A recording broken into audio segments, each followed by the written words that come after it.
tight end room. What kinds of, I guess, archetypes were you looking for, and how did you end up getting Carter and Jalen Butler? Yeah, we feel very fortunate to get both those guys. They've done a really good job since they've been here. Just all around good players. You know, in our offense, you have to be able to block as well as catch and be a receiver. So guys that can do both, not one-dimensional type tight ends. And they came in here and did a really good job of two things: really learning the system and buying into it, and then practicing at a high level. You guys added offensively Levi from Albany this time last year. How much does that help with Carter, I guess, having familiarity with the scheme they had there and the level and all that stuff? Yeah, I think it helped from the standpoint, we know the coaches down there, and they really endorsed Carter, and everything they said has been right on about great person, hard worker, tough.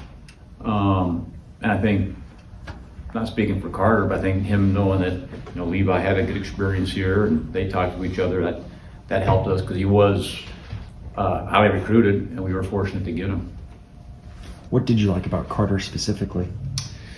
His toughness jumped out at me. Like he'll step into contact. He's very aggressive.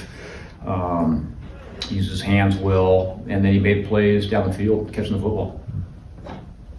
And then with Jalen Butler, he doesn't have a lot of stats, but you can see some of the attributes. I guess how did you make that evaluation? Yeah, they just didn't throw him the ball that much, but he played a lot on a good football team. Old Dominion was a really good football team, and he had really good film against schools like Indiana, where he showed toughness and was able to create movement and run through contact. And so he's done those same things here. And he's a very athletic kid who's got to play a lot of basketball. And he's good in space, and he's shown us that he can run and make plays.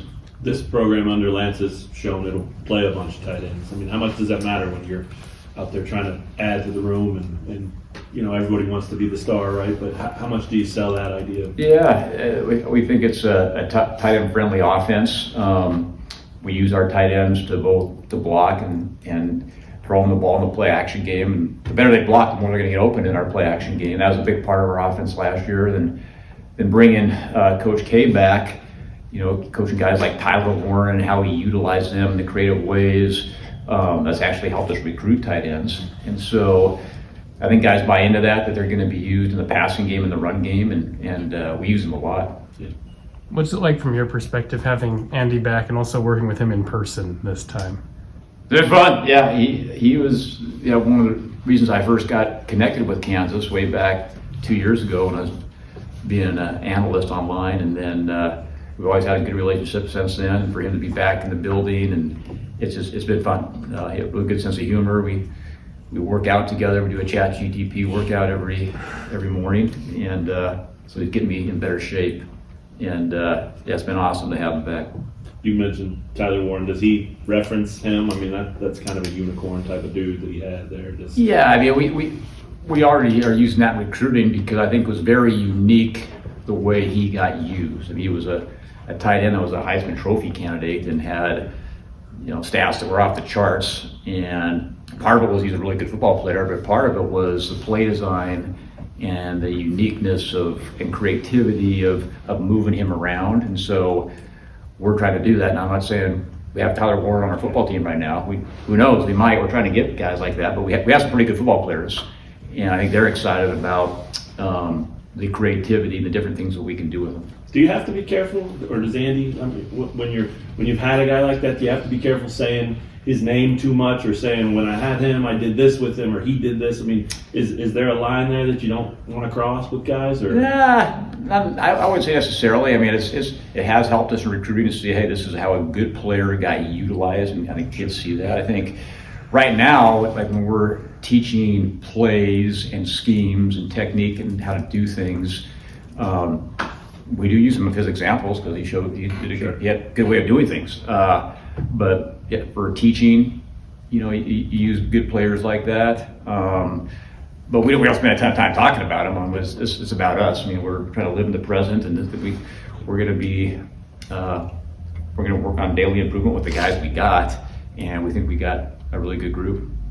As a collective room, where do you feel like is the biggest step forward you guys can take going into this year? Well, depth. Last year we had 2 tight ends that were in the starting rotation that got hurt for the season, and so I think we have more depth this year. We have more guys on scholarship. We have 8 healthy tight ends right now, and so that's a big thing. And then, we always want to be more physical, and that's where it starts in our room. And we try to embrace toughness and physicality every day and drill that and work on it over and over again. That's where it starts. And then when you do that, the big plays in the passing game follow. What kind of step do you want to see Carson take this year? Well, last year was his first year starting.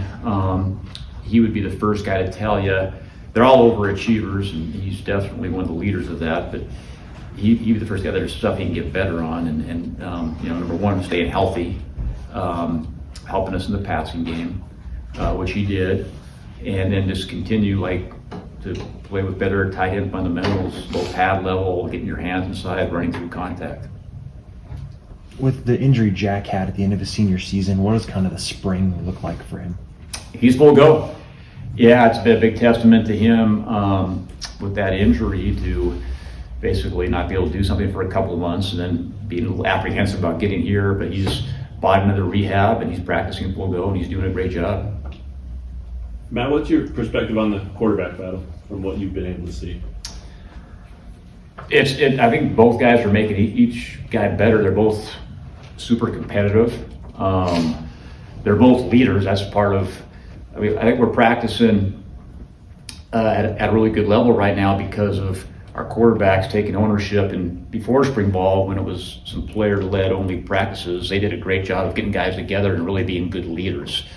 So they both shown that. They both are athletic and can make plays with their feet. And they're throwing the ball really good right now, very accurate. Just look at the room as a whole. What's the biggest difference you feel like compared to last year? I know you mentioned the depth kind of being The tight end room? Yeah. I think we're bigger and stronger.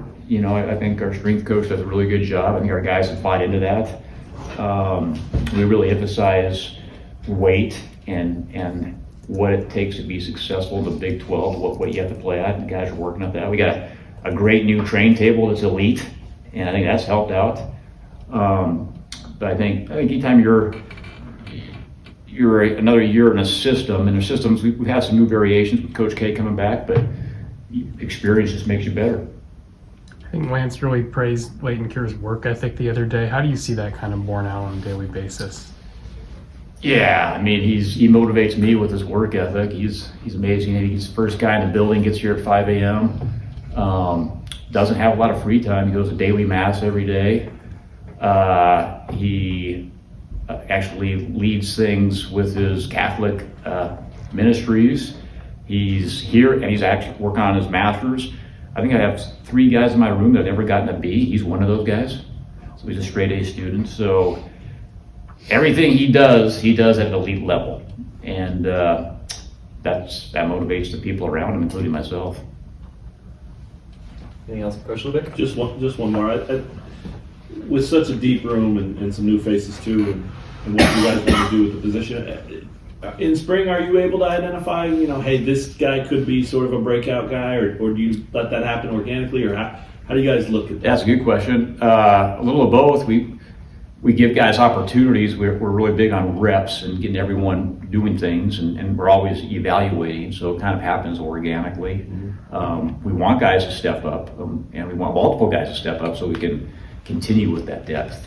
And so, we're still early in the process. We've, I think halfway through spring ball, but there's a lot of spring ball ahead of us, and then we still got fall camp too. So there's a lot of football ahead of us where we're still evaluating and trying to get better, and it'll still keep playing out until the first game. You give them that feedback sort of in real time? Daily feedback, I think that's, just as a coach, that's one of your big responsibilities is to let them know daily where they're at and what they can do to get better. All right. Thanks, everyone.